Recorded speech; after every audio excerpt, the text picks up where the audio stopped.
Hello everyone, myself RK sir and I am faculty of chemistry at Nucleus Career Point Chomu.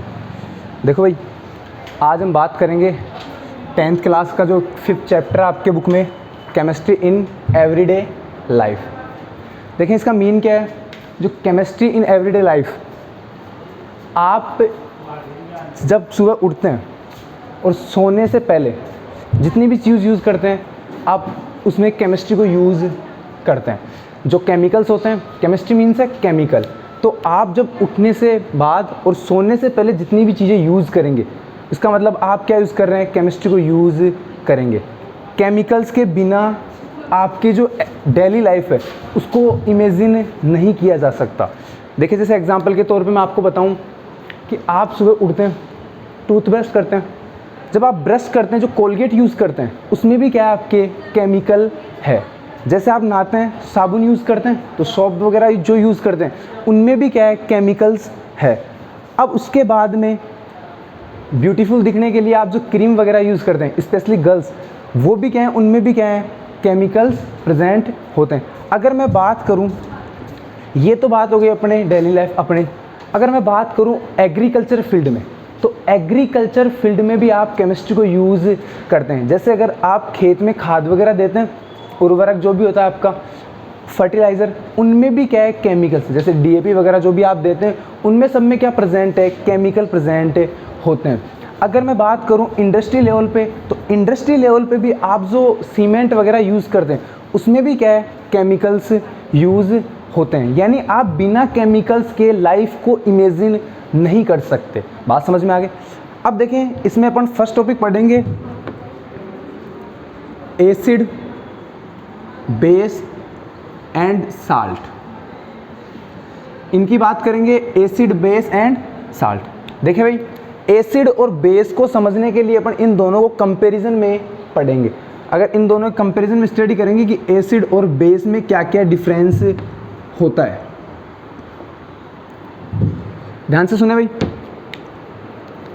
कोई भी आपके पास compound है, वो acid है या बेस है, तो एक तो आप टेस्ट करके देख सकते हैं। अगर आपने किसी कंपाउंड या किसी सॉल्यूशन को टेस्ट किया, अगर वो कैसा है, टेस्ट में श्योर है यानी खट्टापन है, इसका मतलब वो क्या होगा, एसिड। यानी एसिड्स क्या होते हैं, श्योर इन टेस्ट।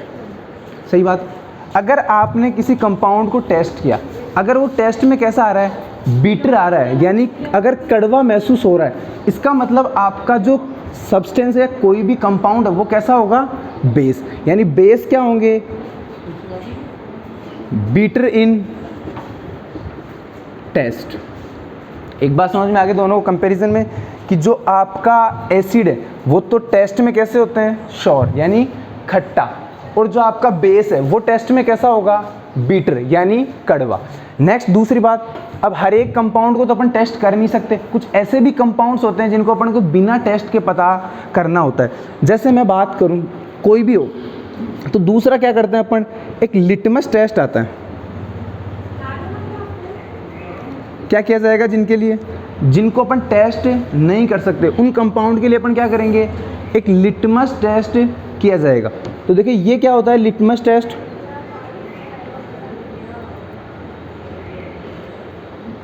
अपने पास कोई भी सॉल्यूशन है,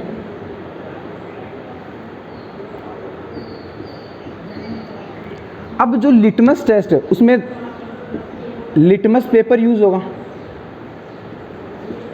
और लिटमस पेपर दो टाइप का। कौन कौन सा, एक होता है ब्लू लिटमस पेपर और एक होता है आपका रेड लिटमस पेपर। तो देखें जो ब्लू लिटमस पेपर है, मान लो आपके पास कोई भी सॉल्यूशन था, आपने उसमें ब्लू लिटमस पेपर डाला, अगर मान लो वो ब्लू लिटमस पेपर रेड में कन्वर्ट हो जाता है, इसका मतलब जो सॉल्यूशन आपको दिया गया है वो कैसा सॉल्यूशन होगा, एसिडिक सॉल्यूशन होगा। क्लियर, ठीक बात है कि अगर मान लो आपने किसी सॉल्यूशन में ब्लू लिटमस पेपर डाला और अगर वो रेड में कन्वर्ट हो गया, इसका मतलब सॉल्यूशन कैसा है, एसिडिक, यानी उसमें एसिड प्रेजेंट है। अगर मान लो आपने इसमें रेड लिटमस डाला, कोई दूसरा सॉल्यूशन है, अपने को पता करना है कि सॉल्यूशन एसिडिक है या बेसिक, तो आप क्या करें, इसमें रेड लिटमस डालें।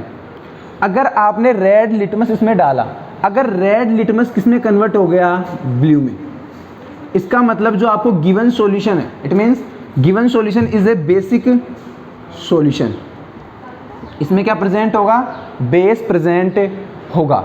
यानी आपको इन दोनों में डिफरेंस क्या करना है कि एसिड लिटमस पेपर जो लिटमस टेस्ट है उसमें तो क्या करेंगे, ब्लू लिटमस को रेड में चेंज कर देंगे, और अगर बेस होगा तो इसका मतलब वो रेड लिटमस को क्या कर देगा, ब्लू में चेंज कर देगा। इसका मतलब अपन नोट कर सकते हैं, दे टर्न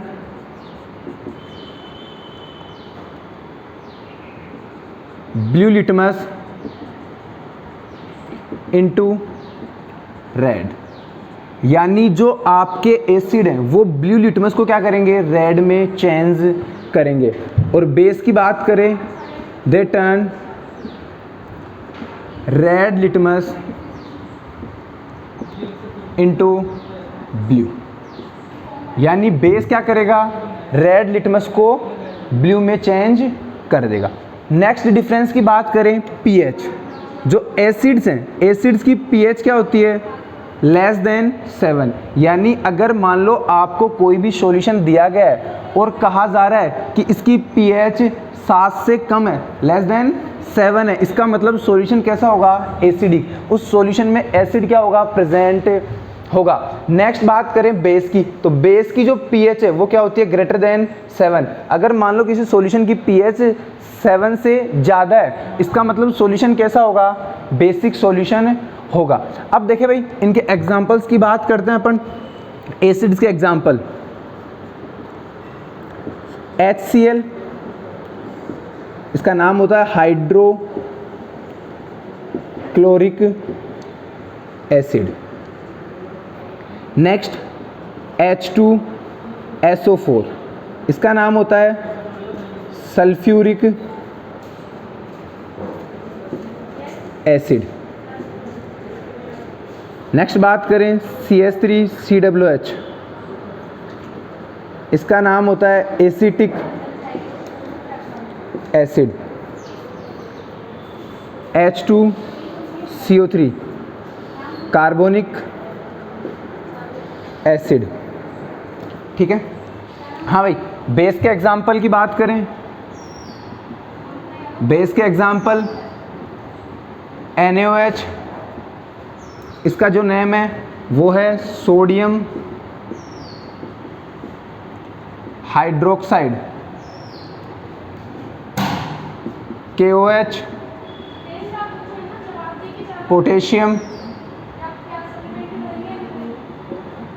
हाइड्रोक्साइड। इसके अलावा MgOH का होल ट्वाइस मैग्नीशियम हाइड्रोक्साइड। आपको एग्जाम्पल भी याद रखने हैं, बेस कौन कौन से होते हैं, एसिड कौन कौन से होते हैं, और इनके नाम भी याद रखने हैं कि HCl का नाम क्या होता है, हाइड्रोक्लोरिक एसिड, H2SO4 का सल्फ्यूरिक एसिड। यही बात करते हैं जो आपका H2SO4 है, इसको आप क्या कह सकते हैं, किंग ऑफ एसिड। जो आपका किंग ऑफ एसिड है वो कौन होगा, सल्फ्यूरिक एसिड। नो सर,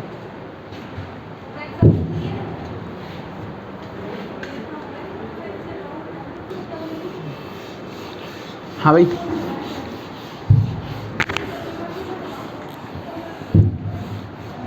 अब देखें कुछ एसिड्स की बात करेंगे अपन और उनके सोर्स की भी बात की जाएगी। आपके एग्जाम में 1 नंबर का कोई भी क्वेश्चन बन सकता है कि आपको या तो एसिड दे और उनका सोर्स पूछे कि ये एसिड किस सोर्स से अपने को ऑब्टेन हुआ है, या सोर्स दे और क्या पूछ ले, एसिड, कि इस सोर्स से कौन सा एसिड अपन ऑब्टेन कर सकते हैं। तो देखें 4-5 एसिड है, आपको उनको याद करना है। जैसे एसिडिक एसिड, एसिटिक एसिड, इसका जो सोर्स है, ऑर्गेनिक जो सोर्स है वो होता है विनेगर। विनेगर आप जानते हैं सिरका को कहते हैं, यानी विनेगर से आपको कौन सा एसिड ऑब्टेन होगा, एसिटिक एसिड। सेकंड में बात करूं आपके सामने एस्कॉर्बिक एसिड, एस्कॉर्बिक एसिड, इसका जो सोर्स है, ऑरेंज आपने देखी है, खाई भी होगी, तो इसका जो सोर्स होता है एस्कॉर्बिक एसिड का, वो किससे मिलेगा अपने को, एस्कॉर्बिक एसिड ऑरेंज से ऑब्टेन किया जाएगा। नेक्स्ट बात करें, जो आपका टार्ट्रिक एसिड है वो आपको किससे ऑब्टेन होगा, वो होगा टैमरिंड। इमली जानते हो, वो खाई भी होगी आपने, उससे अपने को कौन सा एसिड ऑब्टेन होगा, टार्ट्रिक एसिड। फोर्थ में बात करूं फॉर्मिक एसिड, जो फॉर्मिक एसिड है वो रेड एंट के जो स्टिंग होती है,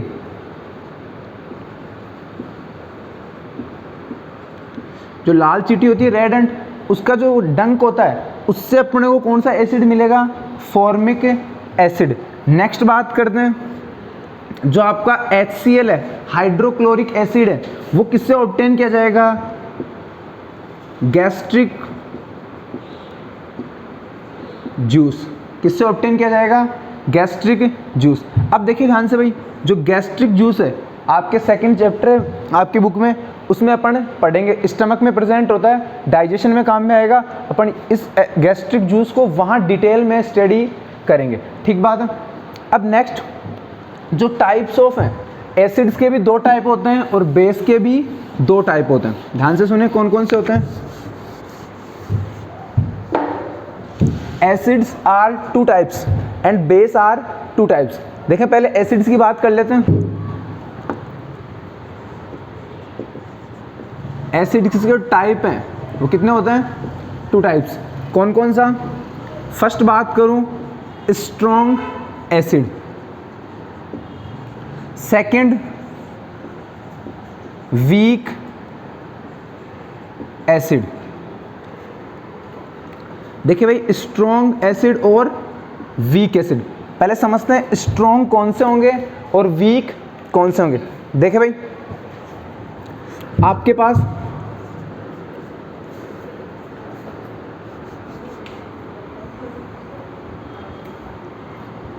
एक बीकर लिया आपने, एक बीकर लिया आपने, वीक में ए, आपके पास एक बीकर है, उसमें आपने क्या भरा, वाटर फिल किया है, ये बीकर है और इसमें ये जो सॉल्यूशन ये क्या है, वाटर आपने क्या कर दिया, इसको वाटर से फिल कर दिया। अब आपके पास कोई भी एसिड है, एनी वन एसिड, अपने को पता नहीं है कोई एसिड स्ट्रॉन्ग है या वीक है, अपने को सिर्फ ये पता है कि ये क्या है, एसिड। पता कैसे, या तो टेस्ट करके देखेंगे या लिटमस जो टेस्ट है आपका, उससे अपने को पता चलेगा। अब देखिए ध्यान से, अगर आपको ये पता है एसिड है, अब आपसे कोई पूछे कि स्ट्रॉन्ग है या वीक है, तो आप क्या करें, इस एसिड को वाटर में डिसॉल्व करें। अगर वाटर में जैसे आप इसे डालें तो ये कंप्लीटली अगर आयनाइज्ड होता है, इसका मतलब तो क्या है, ये स्ट्रॉन्ग एसिड।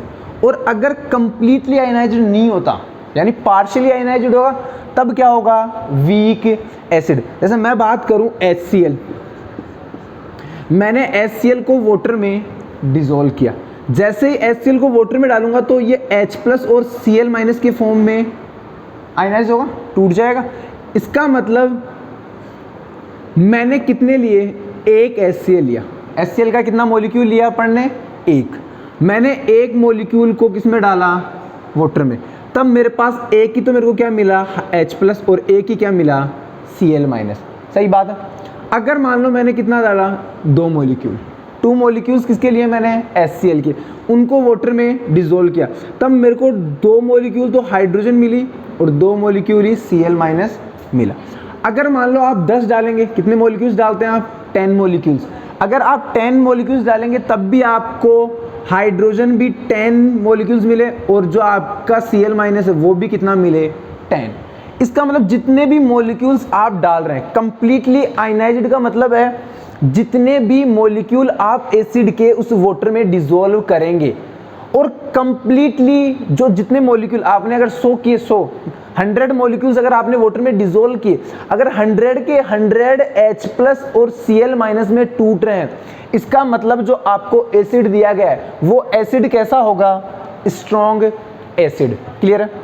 अगर मान लो अपने पास एक एसिड और CH3COOH एसिटिक एसिड, अगर मान लो मैंने इसके 2 मॉलिक्यूल क्या किए, वाटर में डिसोल्व किए, जब मैंने इनको 2 मॉलिक्यूल्स को वाटर में डाला तब एक मॉलिक्यूल्स तो क्या हो गया, CH3COO- प्लस एक H+, एक मॉलिक्यूल तो किसमें आयनाइज्ड हो गया, H+ और CH3COO-, और जो दूसरा मॉलिक्यूल था वो ऐसे कि ऐसे वाटर में पड़ा है, यानी ये दूसरा मॉलिक्यूल ब्रेक नहीं हो रहा, डिसॉल्व नहीं हो रहा, यानी अपन ने जितने डाले हैं उतने नहीं टूटे। इसका मतलब ये क्या होगा, वीक एसिड। सिंपल सी है, आप किसी भी एसिड के जितने मोल अगर आप वाटर में डिसॉल्व करते हैं उतने के उतने मॉलिक्यूल्स क्या हो रहे हैं, वाटर में डिसॉल्व हो रहे हैं, तब तो क्या होगा, वो एसिड स्ट्रॉन्ग एसिड होगा। और अगर मान लो आपने जितना डाला उतना नहीं टूटा, इसका मतलब वो क्या होगा, वीक एसिड। यानी अगर अपन स्ट्रॉन्ग एसिड की डेफिनेशन देखें तो क्या होगी कि acids which is completely ionized in aqueous solution is called strong acid. Next अगर वीक एसिड्स की बात करूं तो डेफिनेशन क्या होगी, acids which are not completely ionized या इसी को partially ionized in aqueous solution is called weak acid. जैसे आपको इसके एग्जाम्पल फिक्स याद ही रखने हैं, स्ट्रॉन्ग एसिड कौन कौन से होते हैं, HCl, H2SO4, HNO3, ये आपके क्या होते हैं, स्ट्रॉन्ग एसिड। आप इनके कितने भी मोल्स लें या कितने भी मॉलिक्यूल्स लें और वाटर में डिसॉल्व करें तो कंप्लीटली आयनाइज्ड होंगे।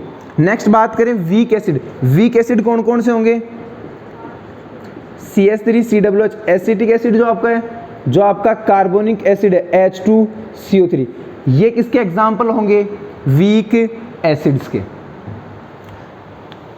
इसी टाइप से जैसे अपन ने स्ट्रॉन्ग एसिड और वीक एसिड पढ़ा है, एसिड्स के 2 टाइप, इसी टाइप से बेस के भी कितने हैं, 2 टाइप्स हैं। कौन कौन से, बेस भी कितने टाइप का है, 2 टाइप्स।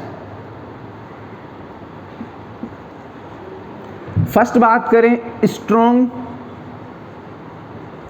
बेस और सेकंड बात करें वीक बेस।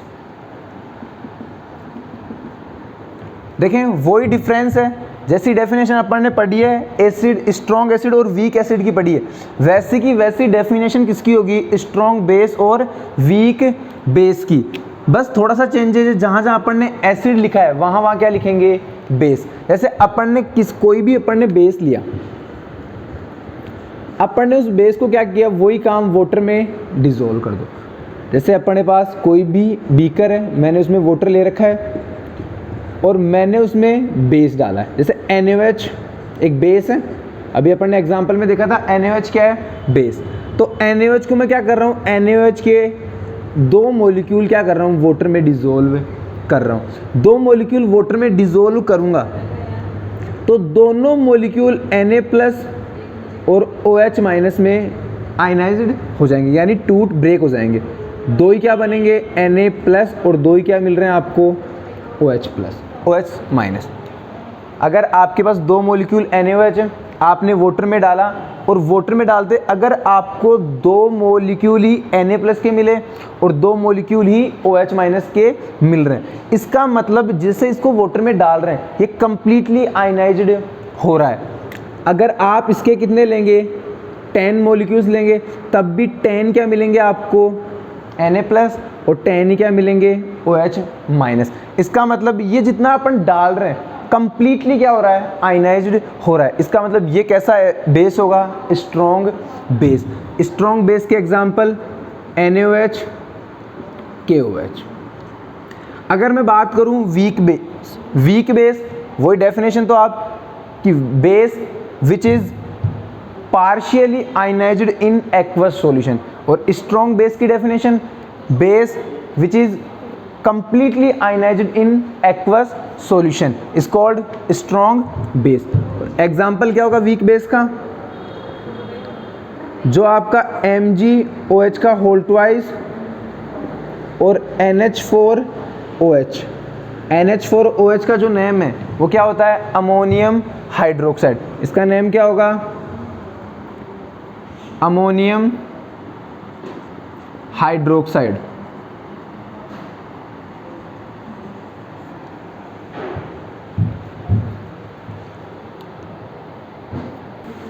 हाँ भाई, अपने पास बात कर ली अपन ने, एसिड्स की बात कर ली और बेस की भी बात कर ली, इसमें टाइप भी पढ़ ली अपन ने। अब बात करेंगे साल्ट। साल्ट मीन्स क्या, देखें एसिड और बेस आपस में रिएक्ट करेंगे और किसका फॉर्मेशन करेंगे, साल्ट प्लस वाटर, यानी acid and base react with together and form salt and water. देखें जैसे एसिड अपने पास HCl और बेस आपको भी एग्जांपल से मैंने बताया NaOH। जब इन दोनों की आपस में रिएक्शंस होंगी, रिएक्शंस यहाँ से ये ब्रेक होगा H प्लस और Cl माइनस में, यहाँ से जो HCl है वो ब्रेक कैसे होगा, H प्लस और Cl माइनस। ये अपन ब्रेक्स पढ़ेंगे जब अगला चैप्टर पढ़ेंगे तब, कि Cl जो होता है उसकी इलेक्ट्रोनेगेटिविटी ज़्यादा होती है और H की जो हाइड्रोजन है उसकी इलेक्ट्रोनेगेटिविटी लेस होती है। इसकी वजह से जो इलेक्ट्रॉन है इन दोनों के बीच में जो बॉन्ड बना हुआ है, इस बॉन्ड में जो इलेक्ट्रॉन है 2 इलेक्ट्रॉन प्रेजेंट है, ये दोनों इलेक्ट्रॉन किसकी तरफ शिफ्ट होते हैं, Cl की तरफ। इस वजह से इस पे तो क्या आएगा माइनस चार्ज और इस पे प्लस चार्ज। ये अपन अगले वाले चैप्टर में बात करेंगे। ऐसे ही NaOH भी ब्रेक होगा, Na प्लस और OH माइनस, ठीक बात है। अब देखिए ध्यान से, जो प्लस वाला है आपको पता है माइनस के पास जाएगा, तो ये प्लस वाला माइनस के पास, और ये जो प्लस है ये इस माइनस के पास में, तो यहाँ से किसका फॉर्मेशन होगा, NaCl, और साथ में H प्लस और OH माइनस, इसका मतलब H2 वाटर, ठीक बात है। अब जो आपका NaCl है ये आपका क्या है, एक साल्ट। अब घर में जो आप कॉमन साल्ट है जो आप घर में यूज़ करते हैं डेली खाना बनाने में, नमक, वो वाला साल्ट NaCl, ठीक है। तो एसिड और बेस की जो आपस में रिएक्शन है उससे किसका फॉर्मेशन होता है, साल्ट का। अब देखिए साल्ट भी कितने टाइप के होते हैं, 3 टाइप्स। कितने टाइप्स के होंगे, 3 टाइप्स। अब देखिए कौन कौन से साल्ट होंगे। फर्स्ट जो आपका है वो है न्यूट्रल साल्ट। सेकंड आपका जो है वो क्या है, एसिडिक साल्ट।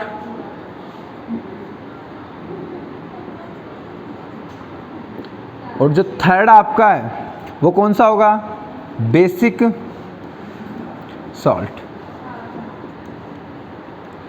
अब देखें ये तीनों कैसे होंगे, ये डिपेंड करेगा अभी जो मैंने आपको स्ट्रॉन्ग एसिड और स्ट्रॉन्ग बेस, वीक एसिड और वीक बेस जो बताया उन पे डिपेंड करेगा। जैसे मैं एक एग्जांपल के थ्रू अपन इसको समझते हैं। अपने पास 2 कैंडिडेट है, ए और बी।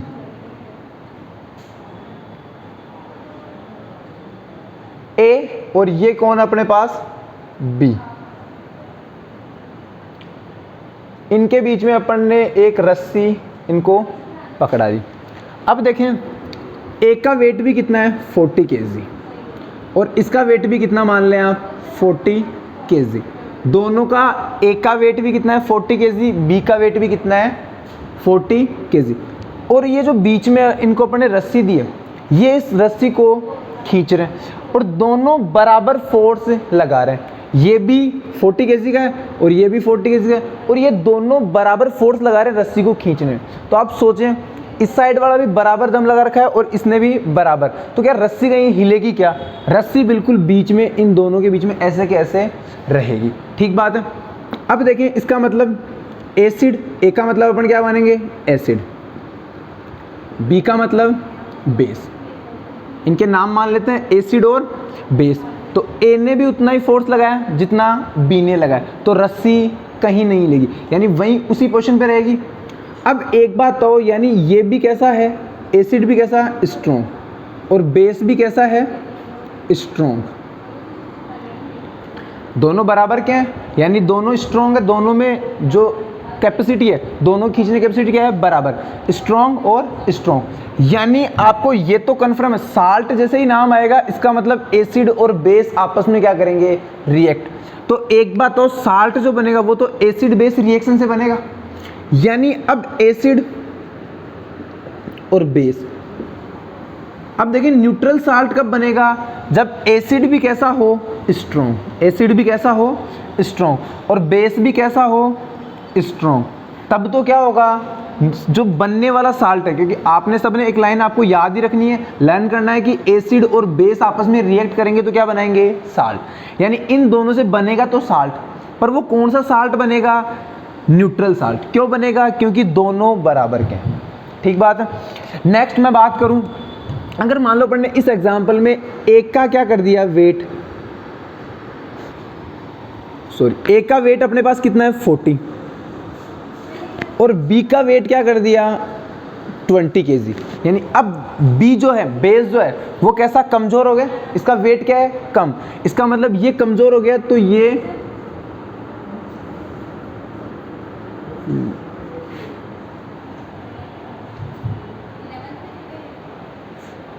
जो बी है इसका वेट कम हो गया, इसका मतलब ये कैसा हो गया? वीक। और आपका जो ए है इसका वेट अभी वही है, इसका मतलब ये कैसा है? स्ट्रॉन्ग। अब इन दोनों के बीच में, इन दोनों को जब रस्सी दे पकड़ाएंगे अपन कि अब खींचो किसकी तरफ, अब आपको भी पता है किसकी तरफ रस्सी आएगी? जिसमें ज़्यादा वजन होगा, जो ज़्यादा ताकत लगाएगा उसकी तरफ रस्सी आएगी। ये तो 20 kg का है और ये 40 kg का। तो एक बात, तो दोनों जब आपस में रस्सी को खींचेंगे तो एक के पास ए ज़्यादा मोटा है तो ये क्या करेगा? रस्सी को अपनी तरफ खींचेगा। इसका मतलब अगर मैं क्या लूँ? Strong acid. एसिड तो कैसा ले लूँ? स्ट्रॉन्ग। और बेस कैसा ले लूँ? वीक। तो एक बात तो, किसकी तरफ रस्सी आ रही है? एक की तरफ आ रही है। इसका मतलब जो साल्ट बनेगा, एसिड और बेस से तो साल्ट बनेगा, वो कौन सा बनेगा? जो स्ट्रॉन्ग होगा वही क्या बनेगा? साल्ट। यानी साल्ट कैसा बनेगा? Acidic salt. अगर इसमें अपन क्या करें, अपने पास जो ए है, अब ए तो क्या हो गया? 20 kg का, इसका मतलब ए तो अपन ने 20 kg का लिया है, यानी वीक। ये तो कैसा हो गया? वीक। और आपका जो बी है, बी 40 kg का है, इसका मतलब ये कैसा है? अभी भी, अब स्ट्रॉन्ग कौन हो गया? बी स्ट्रॉन्ग हो गया, क्योंकि इसके पास इसका वेट क्या है? ज़्यादा। तो इसका वेट ज़्यादा होने से रस्सी किसकी तरफ जाएगी? बी की तरफ जाएगी। यानी रस्सी बी की तरफ जाएगी। जब मैं क्या लूँ? वीक तो एसिड, और स्ट्रॉन्ग क्या लूँ? बेस। अब रस्सी किसकी तरफ जाएगी? बेस की तरफ जाएगी, क्योंकि स्ट्रॉन्ग कौन है? बेस। अब एक बात तो, इनसे जो बनेगा वो तो साल्ट बनेगा, पर कौन सा साल्ट बनेगा? बेसिक सॉल्ट बनेगा। ठीक बात है। हाँ भाई, आज अपन ने बात कर ली एसिड, बेस और सॉल्ट की, कि जो आपके एसिड हैं उनकी प्रॉपर्टी क्या है? एसिड टेस्ट में जो भी होते हैं सोर, और जो बेस होते हैं वो टेस्ट में बीटर। और लिटमस टेस्ट में अपन ने पढ़ लिया कि अगर एसिड जो है वो तो ब्लू लिटमस को रेड में चेंज करेगा, और बेस है वो रेड लिटमस को ब्लू में चेंज करेगा। इसके बाद में अपन ने पीएच की भी बात की है कि जो एसिड है उनके पीएच लेस देन 7 होती है, और जो बेस है उनकी पीएच ग्रेटर देन 7 होती है। उसके बाद में अपन ने कुछ ऐसे एसिड पढ़े हैं और उनके सोर्स पढ़े, वो इम्पोर्टेंट है। 1 नंबर का क्वेश्चन वहाँ से आ सकता है कि आपके कोई भी आपको एसिड दे और उसका सोर्स पूछ सकता है। ठीक बात है। इसके बाद में अपन ने टाइप्स ऑफ एसिड भी पढ़ा और टाइप्स ऑफ बेस भी पढ़ा। Strong acid, weak acid. ऐसे ही बेस के भी 2 टाइप होते हैं, स्ट्रॉन्ग बेस और वीक बेस। क्लियर है? इनकी डेफिनेशन आपको मैंने बता दी है। अगर एसिड की बात करें पहले, तो एसिड अगर कंप्लीटली वाटर में आयनाइज्ड होता है, इसका मतलब तो क्या है, स्ट्रॉन्ग एसिड। ऐसे ही स्ट्रॉन्ग बेस की बात करें तो ऐसा बेस जो वाटर में कंप्लीटली आयनाइज्ड होगा वो भी क्या होगा, स्ट्रॉन्ग बेस। और इनकी डेफिनेशन वीक की क्या है, पार्शियली जो होंगे, पार्शियली अगर आयनाइज्ड होता है तो वो क्या होगा, वीक बेस। इसके बाद में पढ़ने सॉल्ट भी पढ़ लिया, सॉल्ट के भी टाइप भी पढ़ लिए। 3 टाइप होते हैं, न्यूट्रल, एसिडिक और बेसिक। आपको याद होना चाहिए एसिडिक सॉल्ट कब बनेगा और बेसिक सॉल्ट कब बनेगा। अब अगर अगले लेक्चर में बात करेंगे जो इसकी थ्योरी है, एसिड बेस को डिफाइन करने के लिए, जो डेफिनेशन देने के लिए 3-4 थ्योरी आई हुई है, आरेनियस, ब्रांस्टेड लोरी कंसेप्ट और लुईस। अपन इनकी बात करेंगे अगले लेक्चर में। Thank you.